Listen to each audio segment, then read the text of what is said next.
Hello friends, we are still with Mathew Arnold. We come to Elizabethan age. There is no dispute about real estimate and who a classic is. For example, you have got Shakespeare. Nobody will object to that, isn't it? Milton, nobody will object to that. So the real estimate has universal currency as far as the Elizabethans are concerned, especially these two great. They are classics. No, there's no question, no doubt, nothing of that sort. But when you come to the 18th century, there's a problem. In the 18th century, already there is an historic estimate, and that historic estimate has been established. And what is that? Dryden and Pope, they are classics. But is it real? Can we not question that? Are there not people who question it? Dryden praises the sweetness of 18th century poetry. So that is historic, not real. Because when you have a touchstone method, you will see that.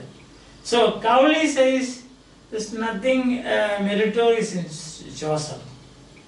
Addison compares Chaucer with Dryden. Oh, that much.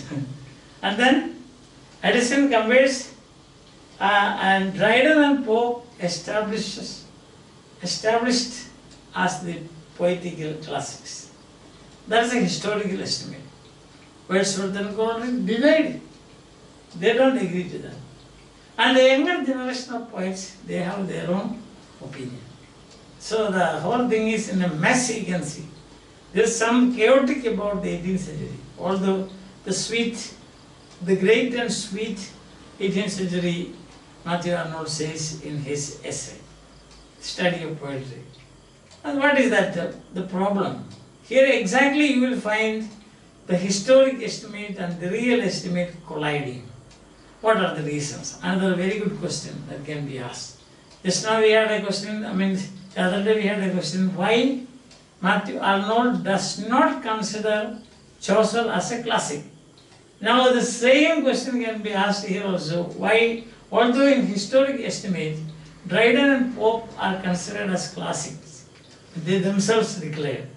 It's a self-declaration that they made. But people don't agree to that. Why? What is the reason for that? You will see. Dryden is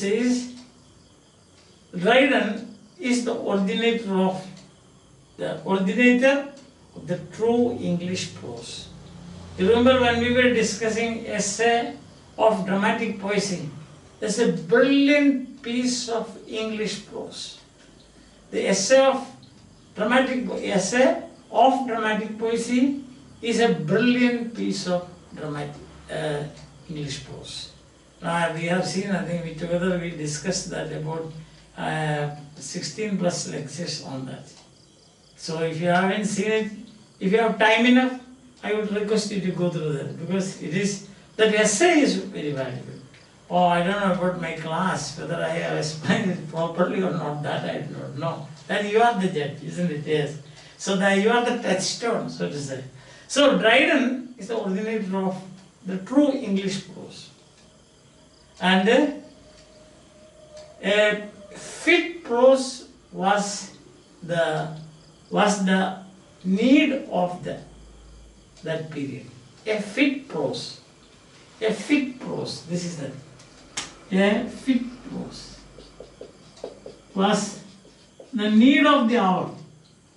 That was absolutely necessary. So a fit prose, that was necessary. Now what are the qualities of a fit prose? It should be regularity. One is regularity. And second is precision. Precision, not prolix. Precision means exact, so to say. Not prolix. Regularity, and then you have got precision, uniformity. Uniformity is another one. Uniformity. Third, uniformity. Now you will find these qualities in essay of dramatic poesy. Regularity, uniformity, precision and balance. Balancing also. As you can see now, balance. In this balancing act you will find in Bacon. It's very famous and very clear also. Studies are for delight, for ornament and for ability. So that is the balancing. It's a balancing. Some books have to be tasted, others to be like that. There is a balance there. So these are the four qualities of a fit prose. Regular, it should be regular, it should be precision, it should be, there will be no prolixity. That is just going around beating the bush and so on, to the point, and then balance. These are the four qualities. And you can see that Dryden is the puissant and glorious founder of the English prose. Puissant. Puissant is an archaic word used by Mathew, Arnold, means powerful, influential, great influence, influential and powerful. That is the meaning of this word. No, but now not used. It's an archaic word. Puissant and glorious founder of English prose. And what about Pope? The assessments, the judgment on Pope. Pope is the splendid high priest of English prose. Just as we say, Wordsworth is the high priest of nature. So Mathew Arnold says he is the splendid high priest of prose. Our excellent and indispensable 18th century, he says. These two authors, they are one is the high priest, the other is the glorious founder of a fit English prose. Our excellent and indispensable 18th century. 18th century is excellent, 18th century is indispensable. The two poets who dominate this age, of course comes after that Dr. Johnson, but he is not known as a poet, he is a critic, so Professor Shakespeare and so on. He wrote novel also, but not considered as a novelist. Isn't it? Do you think that he is like Thomas Hardy or James Joyce? No. Or Charles Dickens? We don't take him like that. So here it is. Dryden's poetry is excellent. See? And admirable. Dryden's poetry is excellent and admirable. The underline next one, for an age of prose and reason. Dryden's poetry is excellent and admirable. Underline, for an age of prose and reason. Listen. Can you find, Mathew Arnold is asking, can you find the high seriousness or the criticism of life in those lines in Hamlet? If thou didst ever hold me in thy heart, absent thee from felicity a while, and in this harsh world draw thy breath to tell draw thy breath in pain to tell my story. Dryden asks this question. If thou didst ever hold me in thy heart, who is telling who? The dying Hamlet to his friend and philosopher guide, that is Horatio. If thou didst ever hold me in thy heart, absent thee from felicity away, and in this harsh world draw thy breath in pain to tell my story.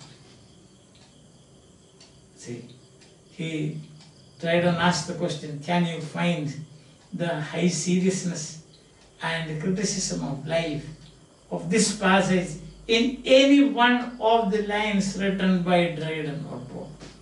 And he says no. Again he quotes he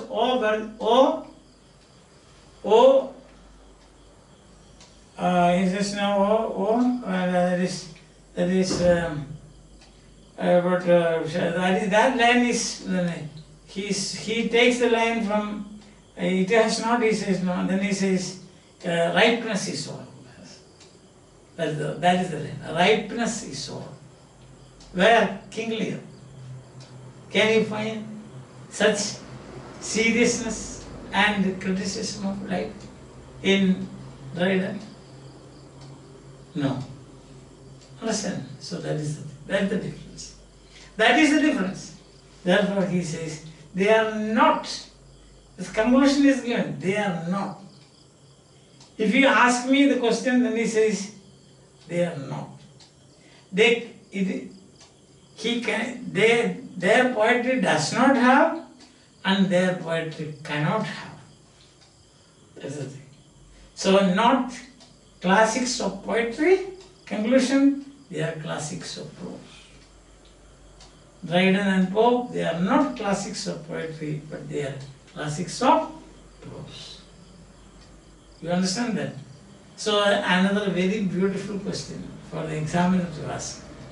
Why does Mathew Arnold, why does not Mathew Arnold consider Dryden and Pope as classics? Then what is his opinion? His opinion is that they are classics of prose. That's the thing. One is the glorious founder, the other is a high priest. Dryden is the glorious founder, and the other Pope is the high priest of English prose of the 18th century, which is indispensable. A great and indispensable 18th century. Because they lack, and we can quote from Shakespeare, these lines are very famous now. If thou didst ever hold me in, if thou didst ever hold me in thy heart. Those lines are very famous. All ripens is all against. Then he takes up another poet, a small person, that is Gray, Thomas Gray, elegy written in a country church here. So he says, Gray is a poetic classic. No doubt. He was with the Greeks. He was immersed in Greek literature. He learned how to regard life from the Greeks. So you find the seriousness in him. See that? No volume, no power like other poets. But he caught from the Greeks their view for regarding life. That's important. And then he says, he is the frailest, the scantiest of classics in English poets. So another question can be asked for interview or for Vaivavosi and so on. Why does Mathew Arnold consider scantiest and frailest of English classics Thomas Gray? The answer, he did not produce much, everybody knows that. Rarely he spoke. But what he spoke was classic. Classic. Why? Because he was with the Greeks, he learned, he was moving with the Greeks, he imbibed great lessons from the Greek, and he learned how to regard life, how to look at life from the viewpoint of the Greeks. So that made him a classic. So when you come to 18th century, we have no problem. Here you find that collision, the historic estimate and the real estimate. Dryden and Pope, they declare themselves classics. But we know it's not, because argued very well, no? Because there is an age of prose. Naturally, when you have to attend to all the qualities of prose, balance, precision, then regularity and balance, precision, regularity, and what the next one? Uniformity. Then what will happen is that definitely some qualities of qualities that is required for writing great poetry will have to be silenced for some time, or at least kept in abeyance for some time. See, we have no attention to that, because your attention is on prose. Dryden, the glorious founder, Pope, the high priest. So they don't know, you can't expect such a thing from them. So he says they are the classics of prose, they are not the classics of poetry. But the scantiest and the fair and the frailest of poets, that Thomas Gray is a classic. Because his view of life, his high seriousness you will find, and whatever he has written, he learned from the Greeks. Not just because learning from the Greeks did not make him classic, but the way he looks at life, the way he presents the criticism of life is as high as, or high standard as that of the Greeks. So he is a classic. So four things now. First, about the Elizabethans, Shakespeare up to Milton, no question of asking which is real estimate, which is historic estimate, which is personal estimate. When you come to everything, it's all personal estimate and historic estimate. There's a mess of personal estimate and the historic estimate. Because the real estimate of the Elizabethans is of universal currency. Everybody, thou art not of an age but for all time. Everybody agrees about Shakespeare. And Milton too. Isn't it? But when you come to Dryden, Pope and Gray, you will find that Dryden and Pope are classics of prose. Gray, the classics of poetry, a classic of poetry. I think that is very clear, simple.